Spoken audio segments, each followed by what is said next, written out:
네, 이번에는 우리들의 일상생활, 전기요금, 가스요금 얘기 좀 살펴보도록 하겠습니다. 전기요금이 10%, 가스요금이 16%가 오르게 됐습니다. 그런데 그 오르는 시점이 지금 당장이 아니라 내년 4월 대선 이후입니다. 여러분들 즉각 생각되시죠? 꼼수. 선거 때 영향을 올리기는 올려야 되는데 선거의 영향을 어떻게든 피해보자 라고 해서 선거 이후에 인상을 하겠다는 것입니다. 국민들이 이런 꼼수를 모를 거라고 생각하십니까? 아니죠. 정부 당국자들 정신 똑바로 차려야 됩니다. 이런 꼼수 가지고 현재와 같은 어려움들 국민들의 눈을 돌리겠다. 이건 말장난입니다. 한마디로 국민을 우롱하는 것입니다. 국민들 더 이상 이렇게 놀리지 마십시오. 한전이 이렇게 요금 인상을 한 것은 2013년 이후에 처음이라고 합니다. 그러니까 7년, 8년이 된 것이죠. 자, 요금 인상 요인이 발생하면 그때그때 이렇게 쭉 반영을 해야 되는데 그러지 않고 권력이 계속 눌러왔습니다. 요금 인상 안 된다 라고 해가지고 그러다 보니까 한전은 계속해서 적자를 보고 예전에 그 우량 기업인 한전이 올해만도 적자가 무려 4조 원이 넘도록 쌓였습니다. 문재인 정권의 탈원전 때문에 바로 이런 한전이 적자 기업으로 지금 전락한 것입니다. 한전의 입장에서는 값싼 전기를 사들여서 질 좋은 상품을 공급을 하는 것이 한전이 해야 될 일인데 원전, 값싼 전기는 살 수가 없게 되니까 원전이 안 되니까 문재인 정권이 탈원전했죠. 그러니까 비싼 전기를 살 수밖에 없습니다. 여러 가지 수력발전, 화력발전, 그 다음에 LNG 발전, 태양광, 풍력 여러 가지 발전 종류가 있겠지만 그 중에서 가장 비싼 게 LNG입니다. 문재인 정권의 탈원전 정책은 원전은 스톱하라.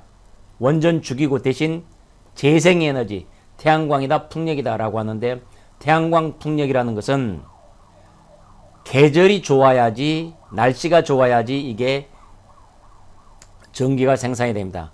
따라서 간헐적으로 전력이 생산되고 불안전하니까 이것을 막기 위해서 LNG 발전소를 반드시 동시에 가동하고 늘 24시간 스탠바이를 시켜야만 합니다. 이래서 한전이 비싼 전기를 살 수밖에 없었고 적자가 누적이 됐던 것입니다.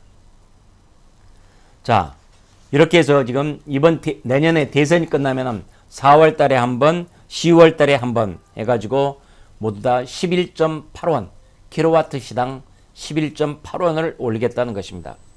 이렇게 되면 4인 가구를 기준으로 해서 월 평균 1950원 부담이 늘어나는 것입니다.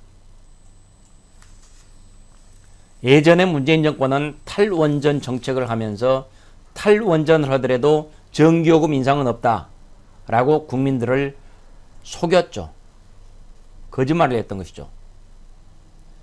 발전 단가가 가장 싼 원전을 죽이면서도 전기요금 인상 없다라고 했으니까 그 말 누가 믿겠습니까?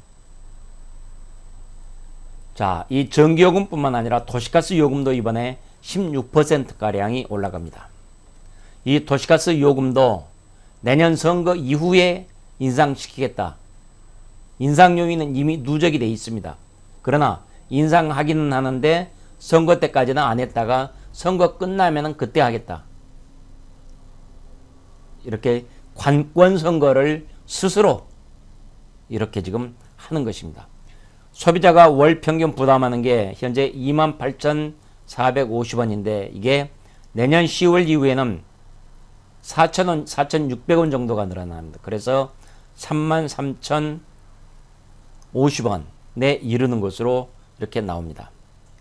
한국가스공사 역시 지금 손실이 누적돼 가지고 지금 올해 연말로만 보면은 1조 8천억 원의 누적 손실이 지금 나타날 것으로 보이고 있습니다. 자, 이렇게 전기요금, 가스요금이 올라가면은 어떻게 됩니까? 우리 일반인, 민간인들의 일반 생활비에도 영향을 미치지만 당장 물건을 생산하고 있는 기업들에 즉각 영향을 미쳐서 생산 비용이 상승할 수밖에 없게 됩니다.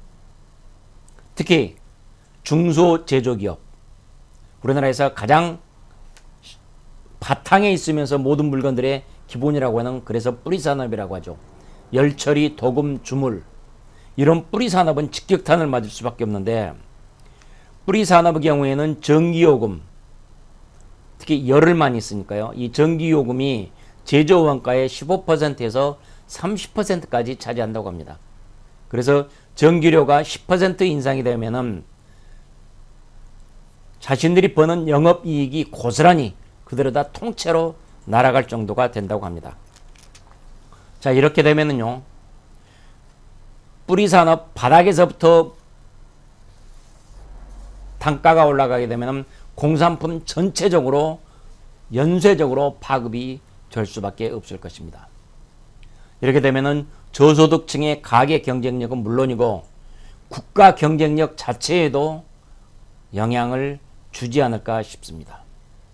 이 모든 것들이 문정권의 정치 논리, 뒤틀어진 정치 논리에 의해서 이런 상황이 발생을 한 것입니다. 모든 부담을 대선 이후로 미루는 그 꼼수를 마지막까지 문재인 정권이 부르겠다는 것입니다. 정권 끝나는 그 순간까지 국민들을 우롱하겠다는 문재인 정권이 아닌가 싶습니다.